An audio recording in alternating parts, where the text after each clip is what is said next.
You get a blue star today. Well, when I when I was little, our Sunday school teacher used to give us stars, and blue was my favorite color because the gold and the greens and well, who says I'm colorblind? Maybe I'm the only one seeing them right. The blue I could tell. The blue I could tell. She didn't have purple stars, so I knew they were blue. I knew because I asked her. Anyway, I knew the blue stars. Sometimes the gold ones look green to me. I couldn't tell a difference. So you get a blue star this morning because that's what I'm passing out, blue stars.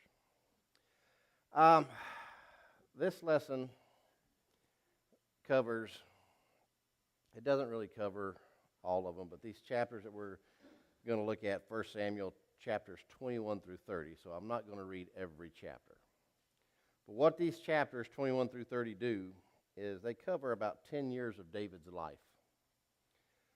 And during this period, the irrational anger and the jealousy of Saul made David a fugitive. And I don't believe we have a complete record of everything that happened during these years. But we can learn a lot of valuable lessons from the behavior of David in a very severe time of stress that he was dealing with. He was a fugitive. And during this time, David wrote a lot of the Psalms that we have in the book of Psalms, and that got me to thinking this week while I was studying a little bit, and then this morning especially. I think what we'll do after this study is we'll just go into the book of Psalms again and look at the Psalms that David wrote. I think that's a good area to go to next. But David learned a lot of valuable spiritual lessons in his characters, and his character was revealed, both in the actions that he took and those that he did not take. And I think that as you read these chapters, and like I said, we're not going to read all 10 of them this morning, but we're going to pick and choose our way around chapters 21, 22, and 23. But if you read all of them, I believe you'll see that the actions that he took and the actions that he didn't take, you got to remember that this is where the persecution began for David. David was a young man, probably about 18 years old, 19, 20, somewhere around in there. So you take 10 years of his life in chapters 21 through 30 of 1 Samuel, and you can see him as he ages, how he gains knowledge and stuff. When it ended, David was a seasoned veteran who had gained an invaluable experience as a leader and as a field general, because remember, he served in Saul's army after he killed Goliath. You got to keep in mind, David did nothing wrong. He didn't deserve the persecution that Saul was putting on him. He wasn't guilty of any crime, but he had to flee for his life. As a couple weeks ago, remember, Saul's son Jonathan became his best friend. Jonathan didn't even agree with what his dad was doing. His young adulthood was spent running from place to place.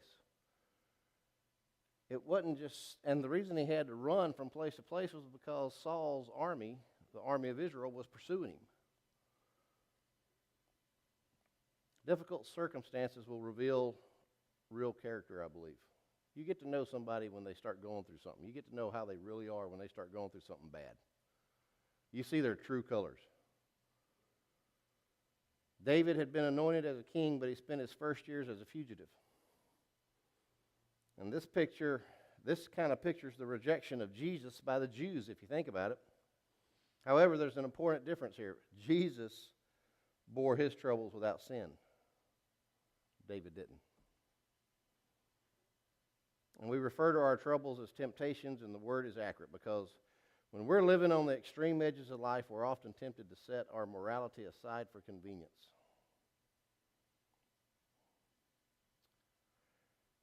Let's just start off in 1 Samuel chapter 21. Let's look at the first 10 verses of that because this is David's early adventures.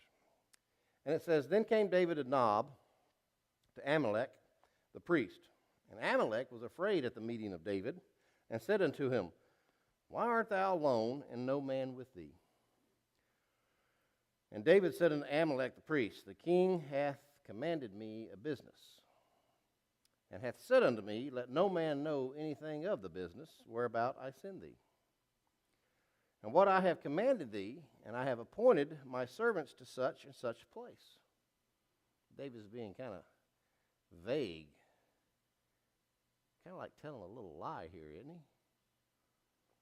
Verse 3, Now therefore, what is under thine hand? Give me 5 loaves of bread in mine hand, or what there is present.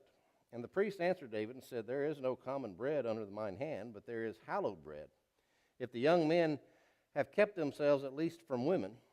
And David answered the priest and said of him, Of a truth women have been kept from us about these 3 days, since I came out. And the vessels of the young men are holy, and the bread is in the manner of common, yea, though it were sanctified this day in the vessel. So the priest gave him hallowed bread, for there was no bread there but the showbread that was taken from before the Lord, to put hot bread in the day when it was taken away. Now a certain man of the servants, this is interesting, now a certain man of the servants of Saul was there that day, detained before the Lord, and his name was Doeg. I don't know if I'm saying his name right, that's just how we say it. That's how I say it, Doeg. And he was an Edomite, the chiefest of the herdmen that belonged to Saul. And David said unto Amalek, And is there not here under thine hand spear or sword? For I have neither brought my sword nor my weapon with me, because the king's business required haste. And the priest said, The sword of Goliath, the Philistine, whom thou slewest in the valley of Elah, behold, it is here, wrapped in a cloth. Behold the ephod. If thou wilt take that, take it, for there is no other save that here. And David said, There is none like that, give it to me. And David arose and fled that day for fear of Saul, and went to Achish, the king of Gath. What's happening here is David fled from the presence of Saul. And his first stop was the city of Nob. And if you remember, after David killed Goliath, Goliath's sword was taken to the tabernacle of Nob, kind of as a reminder of what God had done for David. It was on display there. David was alone, and he was hungry. The priest Amalek was afraid to see David. Matter of fact, it says, verse 31, Then came David to Nob, and Amalek the priest, and Amalek was afraid at the meeting of David. Something was off. Amalek knew something was off when he saw David by himself. Amalek knew who David was, and he knew that he was a captain in the army of Saul at one point. David should have been accompanied by other soldiers, and he wasn't. So that's where David kind of misleads the priest, starts telling this story. I'm about the king's business, he says. He misled the priest in his answer. And David told Amalek that Saul had sent him some kind of secret mission. He made up a story, heading for a secret rendezvous. David told Amalek that he was in need and asked Amalek to supply him with some food. And he asked for 5 loaves of bread, or whatever he had on hand. And Amalek replied the only bread that he had was a showbread used in the tabernacle. This bread was baked especially for a purpose. And it was placed on the table in the holy place of the tabernacle. And it was kept there for 7 days, and then it was replaced again. The old bread was consumed by the priest. Amalek told David this bread could not be eaten by men who had not been with women. David replied that his men met this qualification, as they were also holy young men. So David even kind of let Amalek believe that he had men with him. David was asking for supplies for those with him as well as himself. And due to this dire necessity, Amalek gave David the bread.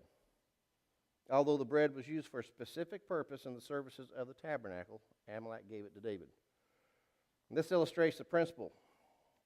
You know, Jesus taught that the law was made for men, but men were not made for the law. When Jesus was accused of violating the Sabbath because his disciples plucked and ate corn, he used this example to teach the proper place of the law. The law of Moses was never intended to cause harm to innocent people. You'll find that in Matthew chapter 12. While all this happened, though, there was a feller named Doeg who was watching everything. And he was an Edomite there, the scripture tells us, and he was watching, and later on he would report this incident to Saul. And Saul became enraged, and in his anger would destroy the entire city of Nob, merely because a priest had helped David. David also told Amalek that he had to travel quickly, and so he had not brought his weapons with him. And this is interesting. He asked Amalek to give him the sword of Goliath. David knew the sword of Goliath was there. I believe that's one reason why he went to Nob, I think. The sword had been stored in the tabernacle. Amalek gave the sword to David, and this became David's personal weapon during his exile. Now, stop and think about that. Remember how tall Goliath was? A few weeks ago we had the Goliath-David lesson. How tall did I say Goliath was? 9 foot 9 inches is what I kind of figure he was. Some people say 6'9". Some people say 9'9". He was a big feller. Remember how much the tip of his spear weighed? 15 pounds. Not the sword, but the tip of his spear weighed 15 pounds. So let's just say Goliath was 9'9", and he had a 15-pound tip on top of his spear. How big do you think his sword was? I don't know. But David was a small feller. So I guess David would kind of stand out with Goliath's sword running around for the next 10 years. Just kind of struck me interesting. I don't know. David was now a fugitive, and he was doing whatever he had to do to survive. That's the basics of it. And what's sad about that is all of his actions endangered those who helped him. Because Saul became so enraged that he destroyed the entire city of Nob. Skip on down to 1 Samuel chapter 22. Let's look at verses 1 through 4 because this is David's provision for his family. Verse 1, it says, David therefore departed thence and escaped to the cave Adullam. And when his brethren and all his father's house heard it, they went down thither to him. And every one that was in distress, and every one that was in debt, and every one that was discontented gathered themselves unto him, and he became a captain over them, and there were with him about 400 men. And David went thence to Mizpah of Moab, and he said unto the king of Moab, Let my father and my mother, I pray thee, come forth and be with you, till I know what God will do for me. And he brought them before the king of Moab, and they dwelt with him all the while that David was in the hold. Remember, this is the first few years. David's on the exile. Like I said, he's about 18, 19, 20 years old. Next 10 years, he's going to be chased by the army of Israel and Saul. If Saul destroyed a city of Moab just because a priest helped David, what do you think he was going to do to David's family? David knew that they were in danger too. He fled to the Philistine city of Gath. He was recognized there because he had whose sword? Goliath. You got to remember, when he killed Goliath, they took Goliath's sword to the city of Nob and put it in a tabernacle for everybody to see. Everybody knew the sword. They saw it. So for David to be walking around with Goliath's sword made him kind of stick out. Hey, something's different. He had to pretend that he was insane to escape. He fled from civilization and now was forced to hide in a cave. And it was here that David wrote Psalms 142. And in this psalm, we can see David was at the end of his rope. He literally had no place else to run. And it must have seemed that it's just a matter of time before Saul caught up to him. God answered David's prayer, and while he was in the cave, his family found him and brought him up. David and his friends and his family were loyal to him no matter what Saul had declared. And there were also many people who were in distress. They were in debt. They were just discontented with the things under Saul. When I say a lot of people, Think about your own elections. When somebody gets elected that doesn't go with your values, the country's going in a different direction, how do you feel? You still got to pay your taxes. You still got to go to work. It's not like you can just quit doing that stuff. Same is the same way. Saul was the leader of Israel. There were a lot of people that didn't like Saul in Israel, but they had to deal with it. That's why I say there were also many people who were in distress. They were in debt. They were just discontented with Saul and his leadership. And these people fled to David for help. So David kind of had a small army of about 400 men under his command. David realized the depths of Saul's depravity and that Saul might well attack or imprison his family. So he traveled with his parents to Moab. And Moab was a kingdom in the south of Israel. And he asked the king there to allow his parents to live in Moab until the situation with Israel was settled, until he had gotten everything worked out. You know, it's interesting to see how God works on so many different levels and across different time periods. The Moabites were generally unfriendly to Israel. Thus, Jesse and David, the Moabites were generally unfriendly to Israel, but David's grandmother, Ruth, was a Moabite, if you remember. Thus, Jesse and David had some family ties in Moab. So maybe that's another reason why he went down there, because he knew people. He had some connections. Of course, God knew all about this, and it was a part of his provisions for David. Folks, when we are in the will of God, we can always count on the provisions and the protection of him. It's only eternity is going to reveal how many ways God's been taking care of his children throughout all the ages. I can't tell you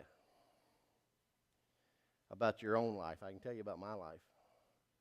There's a lot of things that God's protected me from that I probably don't even know about.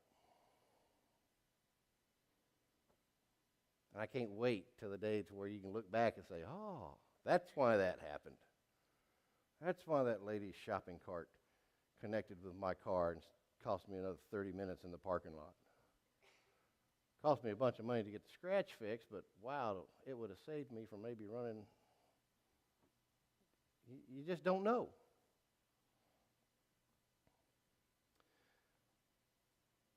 Let's look at verses 7 and 8 here, because this is where we see his increasingly irrational behavior. In verse 7 of 1 Samuel chapter 22, it says, Then Saul said unto his servants that stood about him, Hear now, ye Benjamites, will the son of Jesse give every one of you fields and vineyards, and make you all captains of thousands and captains of hundreds? That all of you have conspired against me, that there is none that showeth me that my son hath made a league with the son of Jesse, and there is none of you that is sorry for me, or showeth unto me that my son hath stirred up my servant against me to lie in wait at this day. What's happening here? Remember the 400 people that were not happy with Saul? They went to David. Now David's got a little small army. Saul's talking to them now, and he's asking them. He starts this irrational fear, and it just continues to feed on itself in a downward spiral. Saul imagined David was trying to kill him and overthrow his kingdom. And like many zealots, Saul didn't let the truth interfere with his anger or his hatred. Saul had bribed his entire army to serve him. And he reminded them, David couldn't give them fields. David couldn't give them vineyards. David could not promote them to captain. It was a shameful example, if you ask me, as a leader, begging for his people to serve him. And in his paranoid thinking, Saul imagined that everyone in his army had conspired against him. And this was brought about because no one had told Saul about the meeting between David and Jonathan. This kind of self-pity shows us Saul's depravity. and reveals the sad spiritual condition that Saul was in. However, folks, you got to note, spiritual depression can be deadly. Not only for the one who is depressed, but for others as well. Remember Doeg, the Edomite that witnessed Amalekite giving the bread to David? Saul summoned the priests, and after questioning him, he wrongly concluded the priests were against him as well. And he had 85 priests executed in one day. Saul is unhinged. And then he attacked the innocent city of Nob and killed everyone there. Or, not Nob, Nob, and killed everyone there. Never underestimate the evil power of misguided thought. Saul imagined he was defending himself and his kingdom by killing loyal and innocent priests. 85 in one day. That's a sad situation. Look at verses 13 and 14 of 1 Samuel chapter 23, because this talks about David's uneasy refuge. Verse 13 says, Then David and his men, which were about 600, arose and departed out of Keilah, and went whithersoever they could go. And it was told Saul that David was escaped from Keilah, however you say that town, and he forbare to go forth. And David abode in the wilderness in strongholds, and remained in a mountain in the wilderness of Ziph. And Saul sought him every day, but God delivered him not into his hand. David has many adventures, especially if you read the entire from chapter 21 to chapter 30 of 1 Samuel. He had many adventures during his 10 years. Too many for us to go through in one lesson. These verses reflect the uneasy situation during that time. David and his men were forced to flee from place to place, going wherever they could to rest and escape Saul's army. And eventually, David and his men were forced to abandon the cities to the south. I mean, my gosh, everywhere. I mean, he went to Nob. The priest of Nob helped him out. What did Saul do to the priest? He killed 85 of them in one day, and then he destroyed the entire city of Nob. So everywhere David goes, he probably felt like Saul was going to chase him and destroy everything and everybody that he came in contact with. He even took his family to a different city and asked the king there if they could stay with him until everything had been decided. So David is forced to escape and finds refuge in the wilderness. They abandoned all the cities of the south and flee to the mountains and caves of the Judean wilderness. And this was a difficult and uncertain life, really, if you think about it. Everybody seen the TV show Survival? David lived this for 10 years, surviving think about that.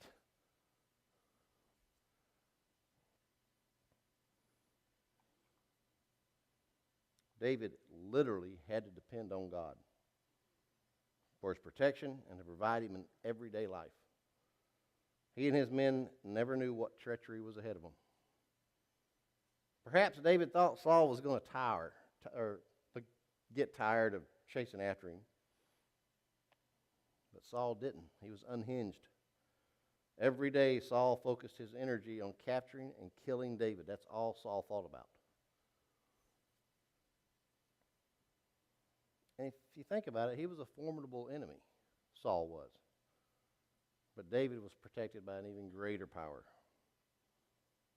because God was leading David's life. Time and time again, God delivered David out of the hands of Saul. And like I said, I encourage you to read chapters 20 through 30, or chapters 21 through 30 of 1 Samuel, because there's so many adventures of David during this time as a fugitive. And it's a pretty awesome study.